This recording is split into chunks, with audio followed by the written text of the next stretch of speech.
कम से कम 2-3 करोड़ की ठगी जो है कांगड़ा, चंबा और ऊना डिस्ट्रिक्ट के लोगों को हो गई है। +2 से नीचे वाले बच्चे जो फेल हैं वो हमें पढ़े लिखे लोगों को लूट रहे हैं। तो इट इज़ नेसेसरी कि आप टाइमली इन्फॉर्म कर दीजिए पुलिस को। स्मार्टफोन ही ना रखें, खुद भी स्मार्ट बने।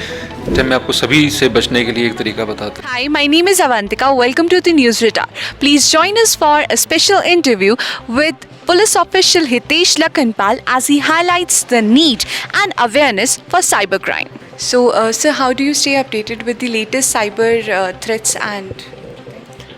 देखिए, there are various sites, even if in social media, तो वहाँ पे बहुत सारे सोशल मीडिया प्लेटफॉर्म्स हैं। साइबर दोस्त करके है, एक मिनिस्ट्री ऑफ होम अफेयर्स ने चलाया, तो जो लेटेस्ट केसेस होते हैं उसमें अपडेट करते हैं न्यूज़पेपर के माध्यम से, और हम जैसे यूट्यूब में भी बहुत सारे चैनल्स फॉलो करते हैं, उसके माध्यम से अपडेट रहना पड़ता है और रहता है। तो कोई लेटेस्ट हाई प्रोफाइल थ्रेट के बारे में बताइए और आपने कैसे उसको हैंडल किया? देखिए, ऐसे बहुत सारे केसेस आते रहते हैं, और एक अगर केस मैं आपसे डिस्कस करूं तो बेसिकली इसमें किसी को फ़ोन आया, और दुबई में उनका कोई रिलेटिव रहता था, तो उसकी मासी थी, उनको फ़ोन किया कि ऐसे ऐसे मासी मैं आ रहा हूं और मैं पेरेंट्स को सरप्राइज़ देना चाहता हूं, तो मैं इतना पैसा इकट्ठा ला नहीं सकता, आप अपना अकाउंट नंबर मेरे से शेयर कर दो और मैं आपके पैसे ट्रांसफ़र कर दूँगा। Voice was similar to the जो उनका नेफ्यू नीस जो भी बोलेंगे आप, सेम था। तो उन्होंने उसको अपना अकाउंट नंबर दे दिया। तो बाद में जब उन्होंने 3-4 दिन बाद again he call back and said कि मासी मुझे यहाँ पे कुछ प्रॉब्लम हो गई है, मुझे 1 लाख रुपए तुरंत वापस चाहिए अभी। तो अब वो अपडेट नहीं हुआ था उनके पास, तो वो बैंक गए, बैंक का सर्वर डाउन था उस दिन अनफॉर्चुनेटली, तो शी सेड कि चल ठीक है मेरा ही वो है, तो उन्होंने उसको 1 लाख रुपये ट्रांसफ़र कर दिए। जब ट्रांसफ़र कर दिए उसके बाद फिर उसने जब फिर और मांगे पैसे, फिर उनको डाउट हुआ कि पैसे और मांग रहा है। फिर उन्होंने अपने असली जो उनका भांजा था उसको फ़ोन किया, और तो उसने मना किया कि ऐसा तो कुछ नहीं है। तो एक ये चीज़ था, उसको फिर हमने ट्रैक डाउन किया है अकाउंट्स के उस पर। अब इसमें देखिए, जैसे किसी के साथ कोई फ्रॉड हो जाता है तो इट इज़ नेसेसरी कि आप टाइमली इन्फॉर्म कर दीजिए पुलिस को, बिकॉज आपका पैसा अगर बाहर नहीं निकाला है साइबरस्टर ने, फ्रॉडस्टर ने, तो वो पैसा फ्रीज़ हो जाता है, और अगर वो इमीडिएटली फ्रीज़ हो गया तो वो कोर्ट के थ्रू आपको रिलीज़ हो जाता है। अगर आपने उसमें भी डिले कर दिया है तब फिर वो थोड़ा सा मुश्किल होता है, पुलिस को ज़्यादा मेहनत करनी पड़ती है। तो ये AI बेस्ड पहली बार मेरे को हिमाचल में 2 केसेस आए हैं, और जो दूसरे केसेस हैं मैं थोड़ा सा और एलाबोरेट कर दूं आपको कि बहुत सारे केसेस रोज़ के आते हैं, और आज तक जब से ये साइबर पुलिस स्टेशन यहाँ खुला भी है तो कम से कम 2-3 करोड़ की ठगी जो है कांगड़ा, चंबा और ऊना डिस्ट्रिक्ट के लोगों को हो गई है। 2 मेन कारण है, एक ग्रीड और दूसरा लस्ट जो हमने देखा है, जिसमें जैसे सेक्सटॉर्शन है, उसमें लोगों को फ़ोन आते हैं तो उसमें भी लोग पैसे लुटा देते हैं, और शर्मी बताते भी नहीं बताते हैं, और वो और इसमें फंसते चले जाते हैं। सो AI टेक्नोलॉजीज़ जो हैं वो इसमें हेल्पफुल हैं कि नहीं है हमारे साथ?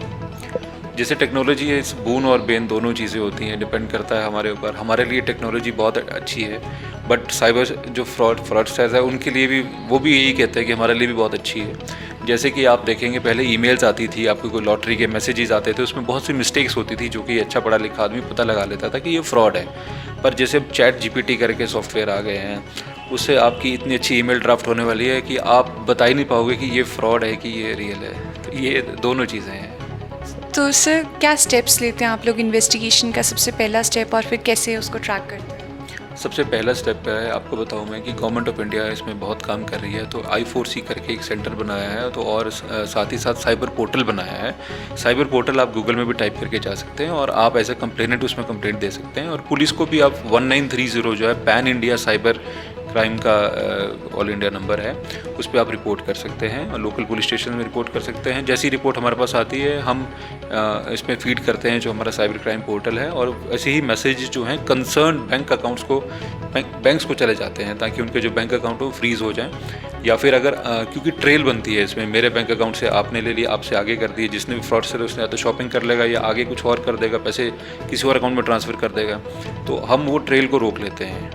तो इस वजह से हम आगे बढ़ते जाते हैं, फिर जैसे जैसे कोई IMI और कॉल डिटेल्स उसे करके। तो सर आप ये बताइए कि इससे बचा कैसे जा सकता है, क्योंकि ये आजकल इतना वास्ट है तो ऑब्वियसली बचना भी ज़रूरी है, तो कैसे बचें? इसे बचने के लिए, ये तो AI बेस्ड है, मैं आपको सभी से बचने के लिए एक तरीका बताता हूँ जो मैंने बहुत ज़्यादा एनालाइज करके निकाला है। हमारे फ़ोन में हमेशा इंटरनेट ऑन होता है, चाहे दिन हो चाहे रात हो। तो जब आपको नेट चाहिए उसी वक्त आप नेट ऑन कीजिए, अदरवाइज़ नेट ऑफ रखिए। क्योंकि फ़ोन में भी सॉफ्टवेयर ऐसे आ गए हैं कि फ़ोन भी हमारा लिसनिंग वॉच में है, जो हम बात कर रहे होते हैं, सुन रहा होता है, उसी तरह की एड्स और चीज़ें हमारी प्रेफरेंसेस हमें दिखने शुरू हो जाती हैं। तो सबसे ईजी तरीका तो अपना नेट ऑफ रखना चाहिए, नंबर 1। नंबर 2, कोई इस तरह से आपको अगर कोई लालच प्रलोभन आता है कि आपकी लॉटरी निकली है या आपकी कोई ईमेल आती है, डिफरेंट तरह के क्राइम्स हैं जो हो रहे हैं, डिफरेंट वेज़ ये लोग यूज़ कर रहे हैं। जैसे आपका पेटीएम से भी आपको स्कैन कर भेज देते हैं और आप अपना पिन डाल देते हैं। तो थोड़ा सा आप दोबारा, अगर आपको कोई रिलेटिव है, आपका कोई जानने वाला बन के फ़ोन कर रहा है, तो आप उसको काइंडली फ़ोन करके पूछ लीजिए कि आपका एक्सीडेंट हुआ है क्या, आपको इस पैसे की ज़रूरत है कि नहीं है। बहुत ज़्यादा ही मतलब शराफत में जाके भी हमें नहीं फंसना चाहिए। तो थोड़ा सा अवेयरनेस हमारे रहें और थोड़ा सा हम डाउट भी करें कि ये ऐसा फ़ोन आया, ऐसा मैसेज आया, मैंने तो कोई लॉटरी खरीदी नहीं है, मैंने तो कोई ऑनलाइन गेम्स में इस तरह से फ्रॉड्स हो रहे हैं। हर जो भी माध्यम है इंटरनेट का, वहाँ पे फ्रॉड्स हो रहे हैं। और हैरानी की बात है, मैं आपको बताऊँ, जितने भी हम लोगों ने क्रिमिनल्स पकड़े हैं या और जगह भी पकड़ रहे हैं लोग, तो ये आइदर 7th 8th 10th, ज़्यादा +2 से ऊपर कोई नहीं है। तो +2 पढ़ा, +2 फेल या +2 से नीचे वाले बच्चे जो फेल हैं, वो हमें पढ़े लिखे लोगों को लूट रहे हैं। तो ये हमारे लिए बहुत एक अमेजिंग चीज़ है। जैसे कि डिफरेंट तरह से फ्रॉड कर रहे हैं। एटीएम में ही आप जाते हैं तो वहाँ देख लेना चाहिए कि कोई स्कीमर तो नहीं लगा हुआ है, कि सिंपल वो जाके आपका स्कैन कर रहे हैं, है ना। और हम एक गलती और क्या करते हैं, गूगल आजकल हमारा बहुत बड़ा फ्रेंड बन गया है। कुछ भी नंबर, अगर हमने SBI का नंबर लेना है, बैंक का नंबर लेना है, तो हम SBI ब्रांच टाइप कर देंगे धर्मशाला। तो फ्रॉडस्टर ने पहले ही वो सारा अरेंज करके रखा होता है, एडवर्टीजमेंट, उनकी ऐड सबसे ऊपर आती है, और जैसे ही आप उनको कॉल करोगे, अगेन आप उनके ट्रैप में फंस जाते हैं। तो थोड़ा सा विजिलेंट होने की ज़रूरत है, स्मार्ट होने की ज़रूरत है। स्मार्टफोन ही ना रखें, खुद भी स्मार्ट बने। जी, दैट मीन्स अगर हम कुछ भी यूज़ कर रहे हैं तो वो हमारी इन्फॉर्मेशन निकाल कहाँ से रहे हैं? देखिए, इसमें इनसाइडर्स भी हैं। जैसे कि ऐसे केस भी हमारे पास आए थे, जो स्नैपडील, फ्लिपकार्ट से अगर आप कोई चीज़ लेते हो, तो वहाँ से भी आपको, उनको पता है कि ये चीज़ आपने खरीदी है, तो वो वही फ़ोन करेंगे कि कल आपने ये खरीदा था, तो आपकी ये चीज़ निकल गया है। तो आप उसमें भी आ जाते हो कि यह वाकई ये तो मेरे पास आया था। आजकल एक नया तरह का फ्रॉड आ रहा है कि आपके पास एक कुरियर आता है, आपको एक्सेप्ट करने को बोला जाता है, उसमें लिखा होता है कि आईफोन है, गोल्ड वॉच है, फलाना है, ढिमकाना है। तो क्यों एक्सेप्ट करना हो, जब हमारा है ही नहीं, तो उसको आप मना कर दीजिए कि नहीं है। पर हम वो लालच, जो इंडियंस में फ्री की जो टेंडेंसी है, जैसे हम फ्री का धनिया लेते हैं ना जी, तो वही फ्री की टेंडेंसी है कि हम सोचते हैं फ्री में हमें जो भी आ जाए तो वो उसको ले लो, क्या पता इसमें आईफोन हो, क्या पता इसमें गोल्ड चेन हो। तो वो सारे तरीके हैं। तो हमें इसमें पहली बात तो मैंने आपको बताया है, एक लस्ट बताया मैंने, एक ग्रीड बताया। ये बेसिक टेनेट्स है, जो अगर हम इसको कम कर देंगे तो अपने आप से ये चीज़ें कम होने। Make sure to drop a like and comment, and don't forget to subscribe to the News Radar.